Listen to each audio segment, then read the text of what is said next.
So I would just like to take you back to your textbooks for a while. मुझे इसकी वो please दीजिएगा pointer.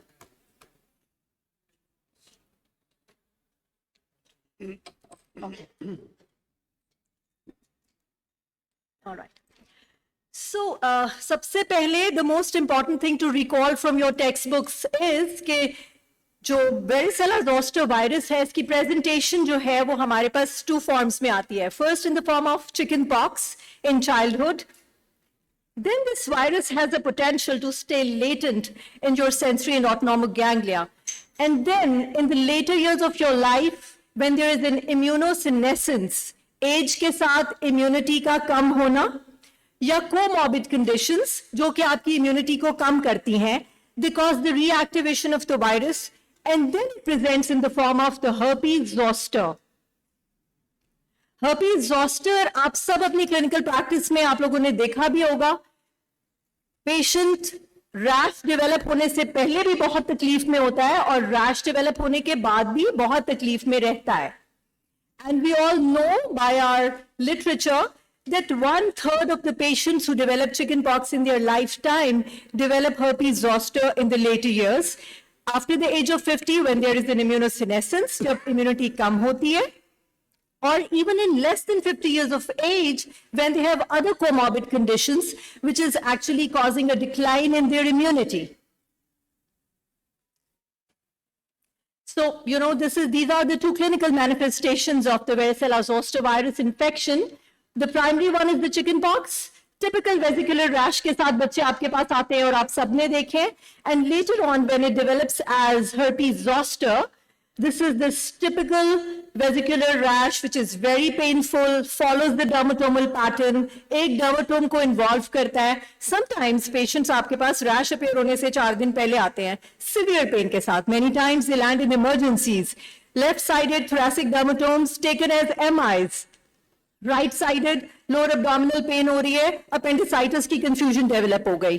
So, it leads to a lot of confusion till you develop the rash.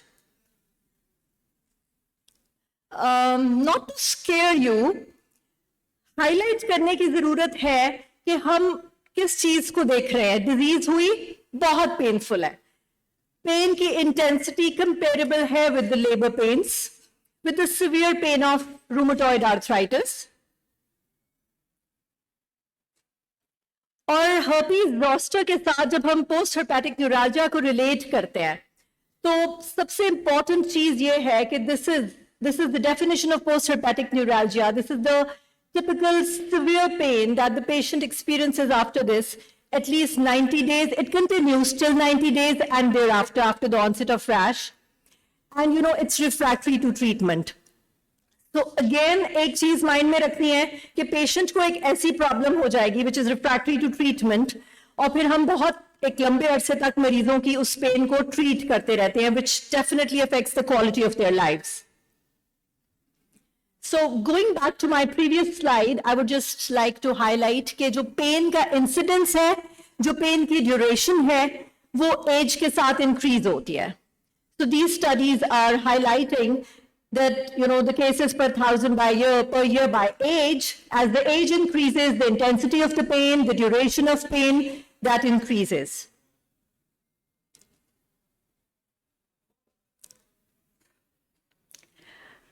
Herpes zoster ophthalmicus, which is the, अगर हम patients की बात करें तो herpes zoster की कौन सी form patient नहीं लेना चाहेगा, herpes zoster ophthalmicus, because this is involving the nasociliary branch of your trigeminal nerve और आपके पूरे face के ऊपर cosmetic effect and severe pain, and on top of all, the ophthalmic complications which are associated with it. So 15% of the patients are reportedly, reported to be having herpes zoster ophthalmicus, and this infection occurs in the nasociliary branch of the trigeminal nerve, and it involves the eyes. It may occur in as many as 10 to 20% of the herpes zoster patients. It can develop keratitis causing corneal ulceration, and prolonged or permanent sequelae may lead to loss of vision. Other ocular complications, includes inflammation of conjunctiva, uvea, episclera, and sclera, retina, choroid, as well as the optic nerves. The scar can lead to lid retraction. It can cause extraocular muscle palsies as well. So let's just very briefly look at the pathophysiology so that we can actually foresee what complications this herpes zoster can actually lead to. बात सिर्फ herpes zoster के rash की नहीं है, बात यह है कि क्या systemic complications in the later years after having the virus patient ले सकता है. So जब virus body के अंदर आया तो virus ने body के अंदर दो mechanisms को activate किया. Either by the reactivation of the sensory and autonomic ganglia, the virus would initiate a systemic inflammatory response, increasing the sympathetic tone and the blood pressure and causing an alteration in immunological status. Secondly, this virus then travels and infects your cells of the body, also invading into your cerebral and your coronary arteries. By doing so, there's an influx of inflammatory cells, and by the release of the enzymes and the reactive oxygen species and the inflammatory cytokines, all of this causes vascular remodeling, increased thrombosis. Let's just simplify it. इस सब में करना क्या है? वैस्कुलोपैथी करनी है. और वैस्कुलोपैथी जब भी हमारी नजर में आती है, we always think of either stroke or MI. So, in the slides to come, हम आपके साथ डेटा शेयर कर रहे हैं कि herpes zoster के बाद incidence of MI क्या है और herpes zoster के बाद incidence of stroke क्या है. So, this is a meta-analysis from 4 studies which were conducted from 2002 to 2017 on a good number of patients' herpes zoster cases. And risk of all forms of stroke was found to be increased following herpes zoster. However, the incidence decreased over time. As you can see here, the risk was maximum in less than 14 days after the episode. However, it decreased when it was like a year later. But the incidence was there. So the incidence of stroke is mentioned in this slide.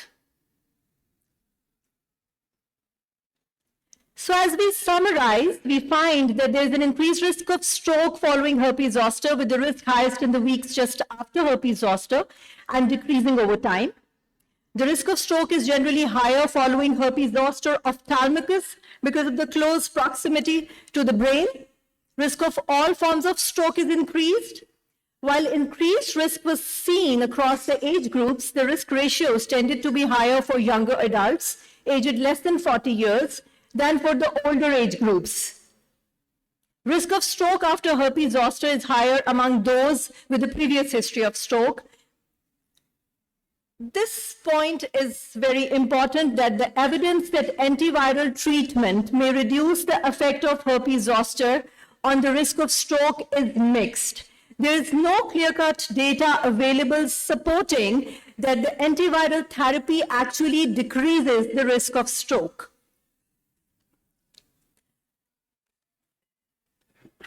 Here we are seeing again studies जो कि हमें duration of increased risk of MI following herpes zoster दिखा रही हैं, and again same pattern चल रहा है कि the time after herpes zoster is important. The earliest time, increased incidence. As the time increases, the incidence decreases.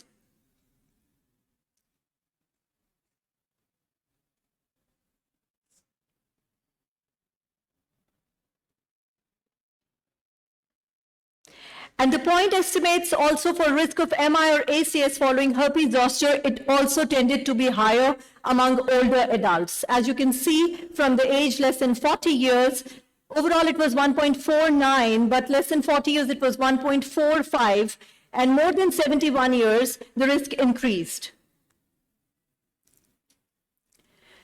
Antiviral treatment हम सब देते हैं herpes zoster के अंदर. तो herpes zoster के अंदर जब हम एंटीवायरल ट्रीटमेंट देते हैं तो उसके साथ आपके क्लिनिकल एक्सपीरियंस के अंदर पेशेंट की अर्ली रिकवरी हो सकती है, बट यहाँ पे एंटीवायरल ट्रीटमेंट हमें शो कर रहा है that antiviral treatment actually did not decrease the incidence of MI, after herpes zoster. So increased risk of MI is seen following herpes zoster, with the risk highest in the weeks just after herpes zoster and then decreased over time. Increase in risk of MI following herpes zoster was following both herpes zoster and ophthalmicus. Risk of MI after herpes zoster is higher among those with a history of previous MI, increasing age, comorbid conditions like renal dysfunction. Antiviral treatment does not appear to affect the risk of MI or ACS following herpes zoster. So overall, these appears to be more data on stroke versus MI in post-herpes zoster cases. So इस सारे से जो हमें lesson मिलता है वो again वही है जैसे डॉक्टर इरफान ने भी आपके साथ डिस्कस किया regarding respiratory syncytial virus. What we are left with is the prevention. Prevention is the key in the management of herpes zoster. पहली बात, disease बहुत painful है. Disease के side effects affect our older population more. So to increase the quality of life in our older population, again, we would emphasize that prevention is the key. This is the CDC adult immunization schedule, and ever since 2017, when the Shingrix vaccine, which is the herpes zoster vaccine that was launched in US and now launched in Pakistan also, it recommends 2 doses of varicella zoster virus in all adults above 50 years of age and in patients less than 50 years of age who are immunocompromised.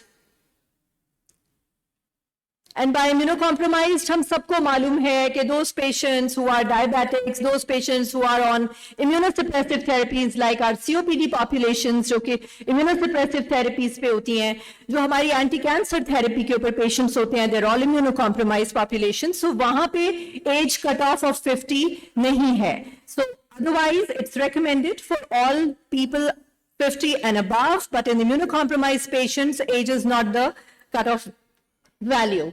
So I would like to share and simplify the clinical data for recombinant zoster vaccine in older adults. ये data New England Journal of Medicine 2015 and 2016 में publish हुआ. These were 2 studies by the name of Zoe 50 and Zoe 70. यहाँ पे जो study design है, it was randomized, observer blind, placebo controlled, multi-center, multinational trial है, जो के run हुआ है.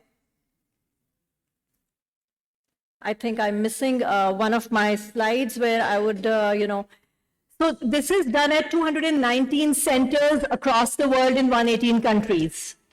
And आपके सामने है जो enrolled individuals हैं, almost more than 30,000 individuals enroll हुए. प्राइमरी ऑब्जेक्टिव जो था इन स्टडीज का वो था वेरिसेला वैक्सीन की इफेक्टिवनेस स्टडी करना in subjects more than 50 years of age and in subjects more than 70 years of as.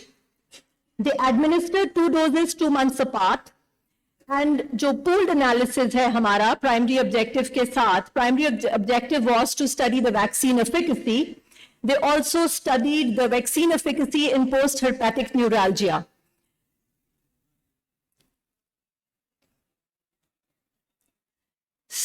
So these are the beautiful and very convincing results of these 2 studies, where you can very clearly see a very good vaccine efficacy of 97.2% in patients over, in people, I must not say patients, in people over 50 years age group, and 91.4% efficacy in people over 80 years age group. So, अगर आप यहाँ पे एक comparison देखें vaccine और placebo का,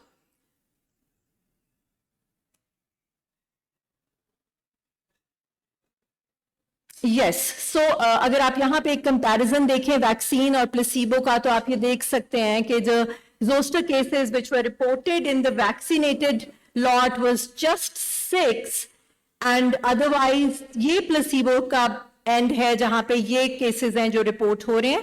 and the overall efficacy is 97.2% in our patient people over 50 years of age group.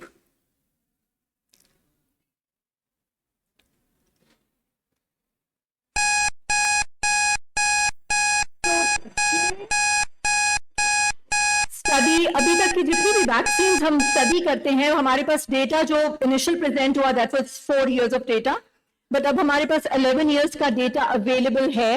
And vaccine efficacy at 11th year has just dropped down to 91.2% in 50 years age group, and more than 70 years age group mein vaccine efficacy has dropped down to 88.8%, which is again very promising.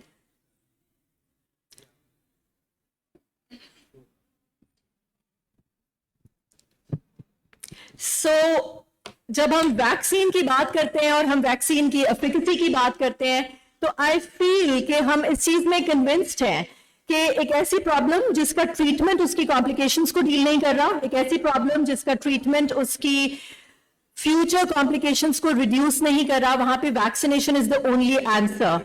और अपनी adult population के लिए I think this is the best we can do. I am here to answer any questions if you have any.